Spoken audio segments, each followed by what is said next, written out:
Next up is a question from Paul Lines, and he asks, what's the most embarrassing thing to happen to you in your life so far?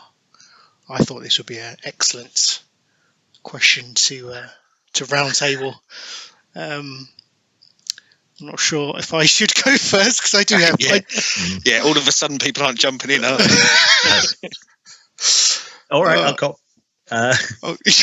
Maybe being about 20 or 21 years old, going to a friend's gig in London, getting so drunk that I got into a fist fight in the men's room, winning one for once, and then needing a slash later and deciding it wouldn't be a good idea to go back in there, so I'll go in the ladies. And I passed out in the stall, and one of my girlfriends had to come and coax me out. I think that was probably the most embarrassing moment. Yeah, that's pretty good. First off, DRB bare knuckle fighter. I like the sound of that. Well, not for a very long time. But yeah, any situation when you're caught in a ladies' toilets is... Yeah, not great. And actually, the girl who coaxed me out, I had a crush on, and that just ruined any chance whatsoever. Okay, yes. So maybe even worse. Not good. Oh dear, I've alluded to mine. Top that.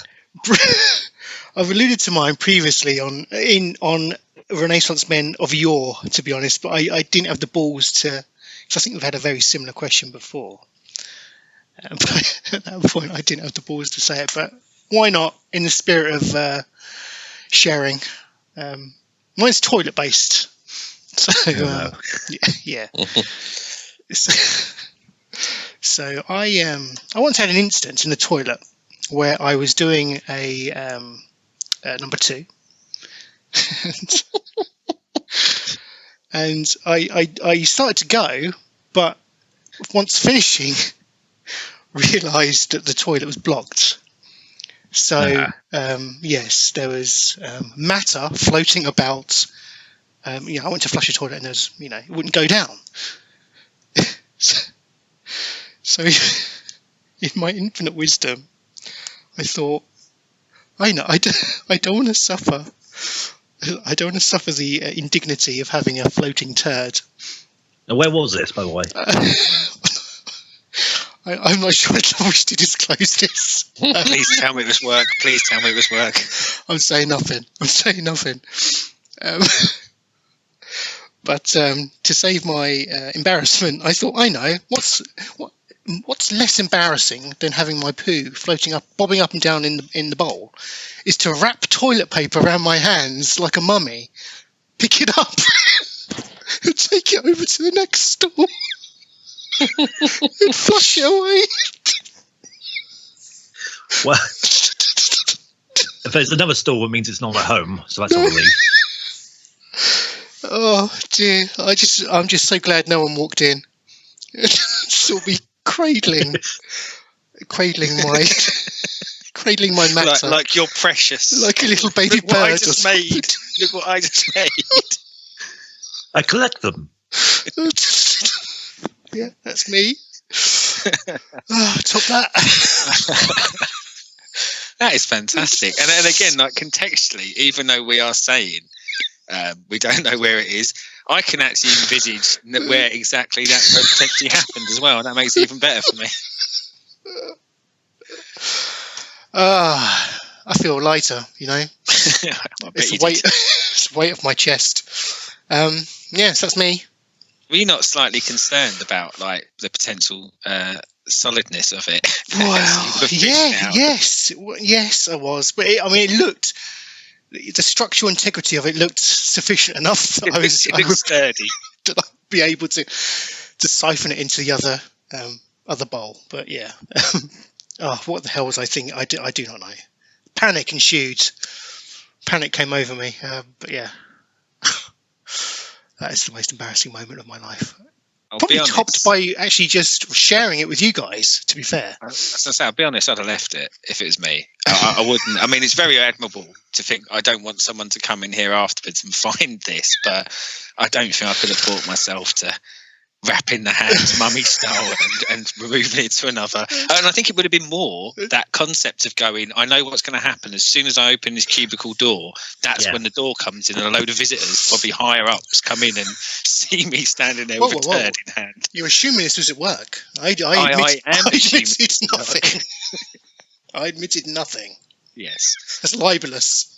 Anyway, let's move on. I think, Stu, if it was at work, I think that would be something that would befit a bonus. The fact that you were so concerned about your fellow colleagues that you'd fish poo out of a bowl to help them out. Oh dear. Do you guys have anything to top that? Well, I'll probably go with mine as another toilet-based one. So this must have been when I was about, I don't know, 14, 15. I was like playing outside. I know, strange thing. Don't go outside much these days. But yeah, I was playing with my mates outside, and for some reason I must have ate something that didn't agree with me, and I had a very vicious bout of diarrhea. So this weren't far away from my house, so I went to run home, and I only made it about 3/4 of the way there before the diarrhea unfortunately released itself. And it was in the summer as well, so I was wearing shorts. Oh dear. So I had to do a Sally Gunnell or whatever and make the rest of the way home after having diarrhea, and then just clean myself up. So yeah, that was pretty embarrassing, to be honest. Nice. Anyone see you? Oh, no, I don't think anyone saw me. Doing a Sally Gunnell. Or a Lineker. Yeah.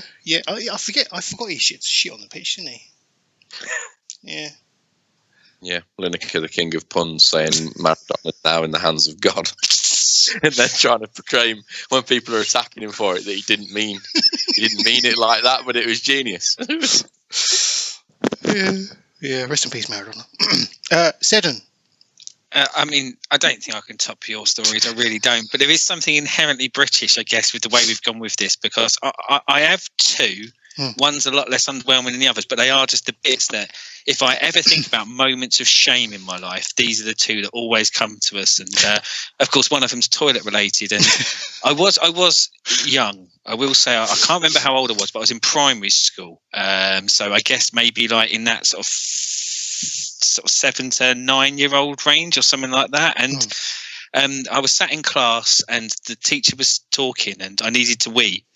And we'd been told you had to put your hand up and you had to get permission to go to the toilet. And I put my hand up, and she just didn't come to me. She didn't come to me until eventually I pissed myself. And just after I pissed myself, that's when she come to me. And I had to then speak to the class, and foolish, naive me, and again, maybe the shame come later in the life, I just said exactly what I did. I didn't even try and cover it up. I just said, I've just wet myself. And so everyone in my class, for a reasonable amount of time, knew me as Pissy Michael for a while. So that one's always stayed with me. And the other one was my first year of high school, and it was the first high school disco, when schools had discos on site. And I had a good friend, I thought at the time, and he was, I would say, I was always like a bit of a sporty kid. And he was always like a bit of a fashion guy. And when we got to high school, all the girls liked him. So we were gearing up for the school disco. So I sort of said, Carl was his name, or Prick, as I now think of him. I said to him, like, help us out, mate, please. You know, like, I'd like to sort of like meet some of these girls. Like, what can I do? And he said to us, he said, oh, you know, it's all about how you dress. So he told me to go and buy something. And I went and bought this thing, and I turned up to the school disco. And I was so naive and so stupid. And he told me to go and buy a pink cardigan, a pink woolen cardigan. And I turned up to the school disco in that, thinking I would look good. Of course, I got mercilessly mocked by him and pretty much everyone around. So they're the two bits that strike out in my life of absolute shame. Pinky Pissy Michael. Yeah, Pinky Pissy, yeah. Well, I you know, we've shared something tonight. We have. Tell us on the Facebook page whoever worse. Yeah, I know who my money's on. Oh, shitty hands, Garrard over there. Yeah, thank you for the question. It's those kind of questions that I like, because it peels back the layers of the hosts as you get to know us a bit more. It's always good fun.